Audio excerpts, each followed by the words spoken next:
其中掺杂着30件王道之。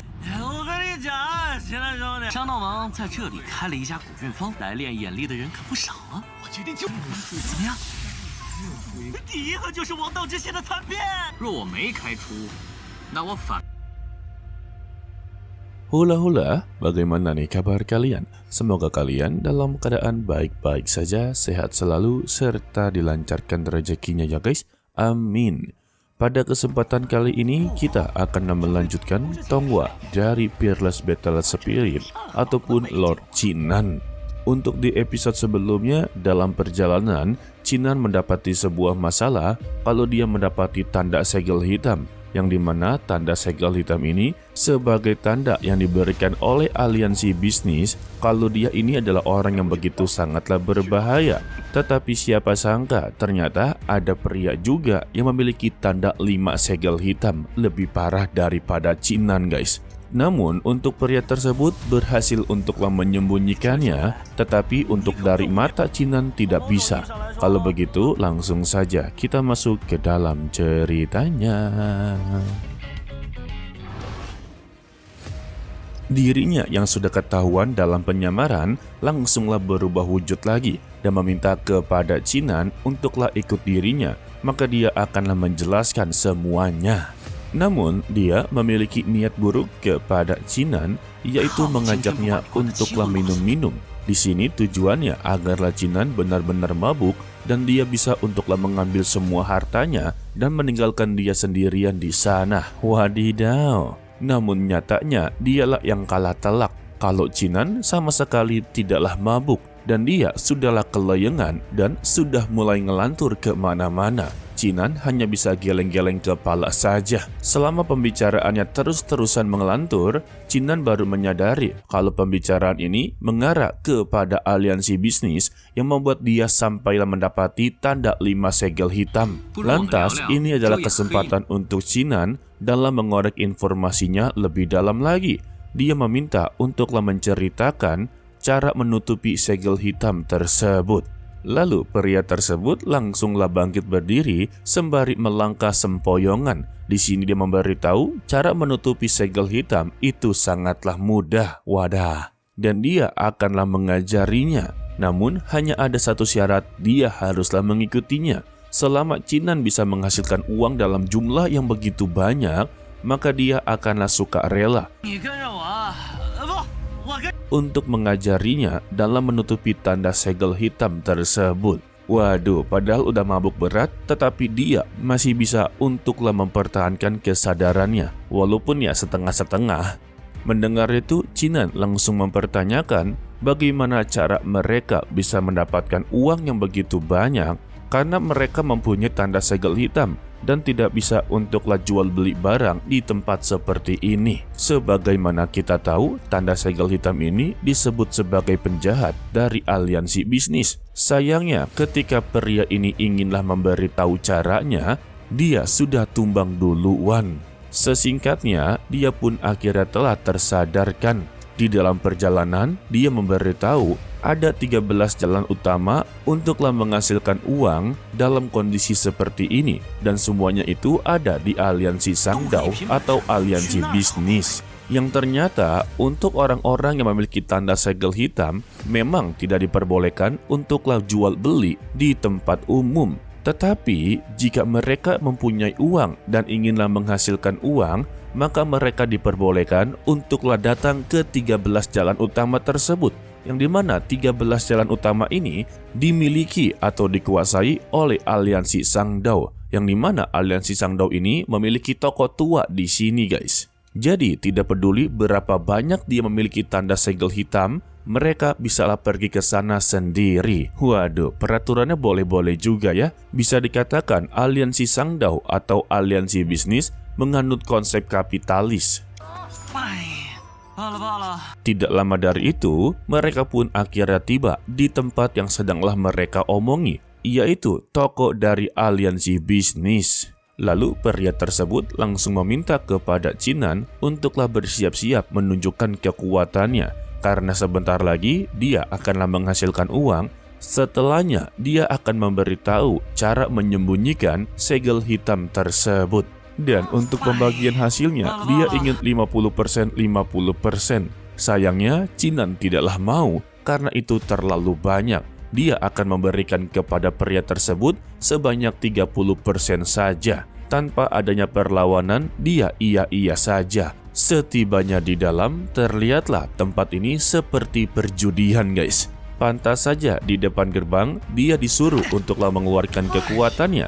Maksud dari kekuatannya ini bukanlah untuk bertarung, melainkan kekuatan mata dewanya, dan ini sangatlah bermanfaat atau berguna di tempat seperti ini. Kegunaan mata dari Cinan seperti apa? Kalian seharusnya sudah tahu lah ya. Contohnya seperti pria yang berbaju kuning ini, dia membuka sebuah kotak, tetapi tidak mendapati apapun sama sekali.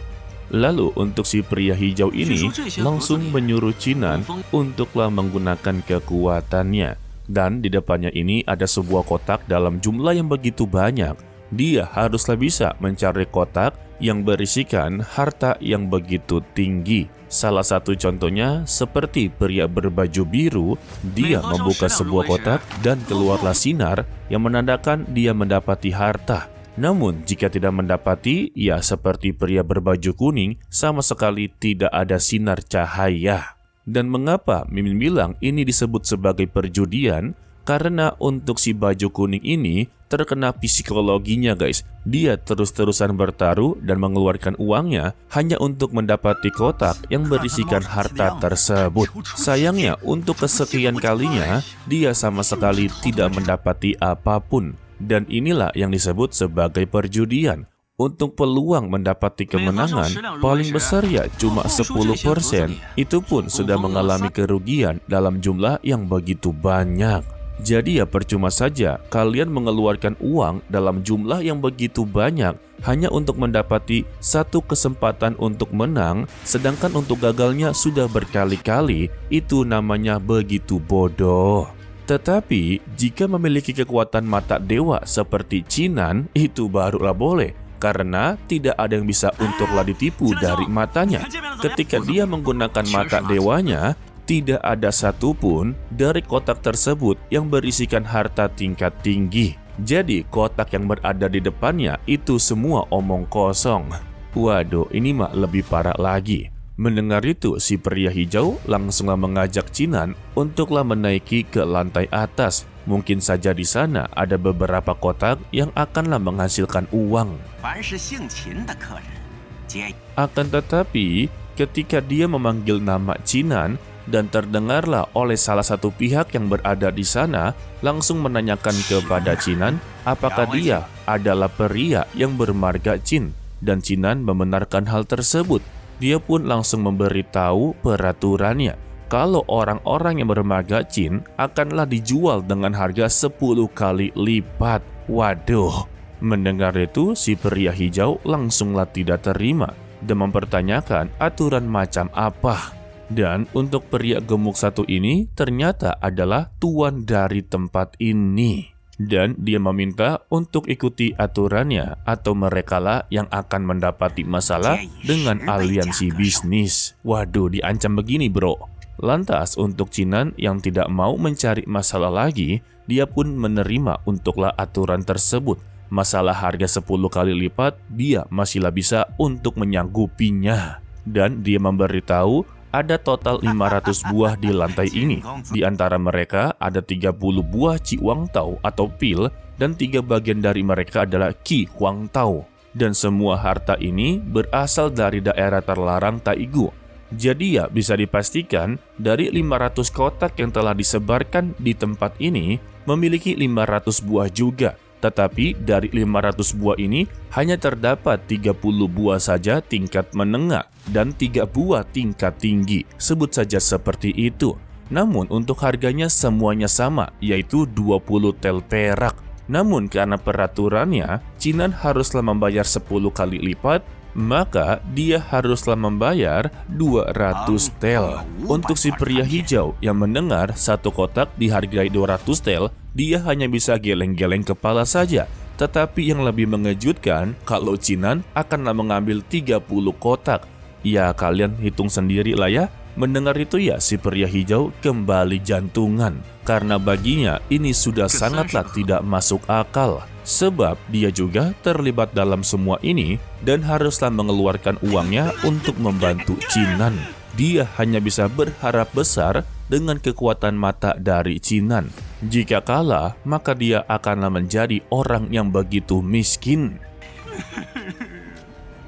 Dan untuk 30 kotak yang telah dipilih oleh Chinan, satu persatu langsunglah dibuka. Untuk si pria hijau sudah dakdikdukser, dan untuk kotak pertama langsunglah membuat dia menjadi begitu senang. Sampai pada 20 kotak, Chinan telah berhasil untuklah membuktikan dengan kekuatan mata dewanya. Sebab dari 20 kotak tersebut, Chinan sama sekali tidak mendapati zong. Hal ini juga membuat para tamu lainnya menjadi begitu sangatlah penasaran dan memutuskan untuklah melihat aksi dari Babang Chinan. Untuk tuan dari tempat tersebut menjadi begitu sangatlah kesal, sehingga dia pun menantang kepada Chinan, jika dia berhasil untuk membuka potongan dari Ki Huang Tao, maka dia akanlah memberikan satu buah perunggu. Namun ya untuk Chinan kembali menantangnya. Jika dia bisa membuka ataupun mendapati Ki Huang Tao, maka pihak dari toko haruslah membayar dia 3 kali lipat. Mampus dah lo. Namun sebaliknya, jika dia tidak bisa mendapati Ki Huang Tao, maka dialah yang akan membayar 3 kali lipat kepada pihak toko. Intinya adil seadilnya ya. Mendengar itu ya pihak toko menjadi begitu sangatlah ragu karena pada awalnya saja Chinan berhasil untuk membuka 20 kotaknya tanpa adanya permasalahan sama sekali. Namun ya tetap saja tawaran dari Chinan itu sungguhlah menggiurkan. Kapan lagi mereka mendapati 3 kali lipat? Udah gitu pemilik toko sangatlah percaya kalau Ki Huang Tao hanya terdapat 3 bagian saja di tempat ini. Jadi kemungkinan untuk mendapatinya itu sangatlah kecil. Dan kita bersambung untuklah dilanjutkan part berikutnya untuklah hari Selasa minggu depan setelah World of Immortal. Ya untuk episode kali ini jangan ditiru ya untuk masalah berjudai-judai. Karena untuk orang yang telah masuk judai itu telah terjebak guys. Udah tahu dirinya terjebak tetapi tetap saja tidak sadar diri. Ujung-ujungnya malah menyusahkan orang-orang yang berada di sekitarnya. Contohnya meminjam uang, pinjaman online, gadein motor, gadein rumah. Waduh, kalau kalian punya kerabat, saudara, ataupun orang-orang di sekitar kalian seperti itu, lebih baik dijauhi dan jangan coba-coba kalian pinjamkan uang kalian. Karena pada ujung-ujungnya itu tidak akan dikembalikan. Sebab ya uang kalian itu bukan untuk membayar hutang-hutangnya, melainkan dipakai untuklah berjudai lagi. Dengan berpikiran kalau uangnya diputar dalam slot-slot tersebut akan mendapati uang lebih banyak lagi dan bisa membayar hutang-hutangnya. Itu namanya bodoh. Dan jika memang dari antara kalian sebagai pelaku ataupun korban dari ini semua, lebih baik ditinggalkan sekarang juga daripada kalian terjerumus lebih dalam lagi, ujung-ujungnya menyusahkan keluarga kalian, menyusahkan diri sendiri ya guys. Belum aja nih guys, nantinya pemerintah mengeluarkan sebuah peraturan kalau mereka yang terlibat dalam perjudai-judaian serta pinjaman online yang tidak sanggup untuklah membayarnya, maka mereka akanlah sangat sulit untuk mencari pekerjaan. Untuk negara luar seperti Singapura dan juga negara China itu sudah diberlakukan. Ya sebetulnya di negara kita juga beberapa perusahaan telah memberlakukan itu semua. Jadi ya pada intinya kalian haruslah berhati-hati serta keluarlah dari lingkaran setan tersebut. Oke lah sepertinya cukup sampai di sini saja dulu untuklah video kali ini. Mohon maaf jika Mimin terlalu panjang lebar untuklah membahas tentang perjudai-judaian. Sebagaimana kita tahu, negara Indonesia adalah negara penyumbang paling terbanyak tentang perjudaian guys. Dan pesan dari Mimin, keluarlah dari lingkaran setan tersebut. Oke lah, to be continue. Sampai jumpa di video berikutnya. Bye-bye.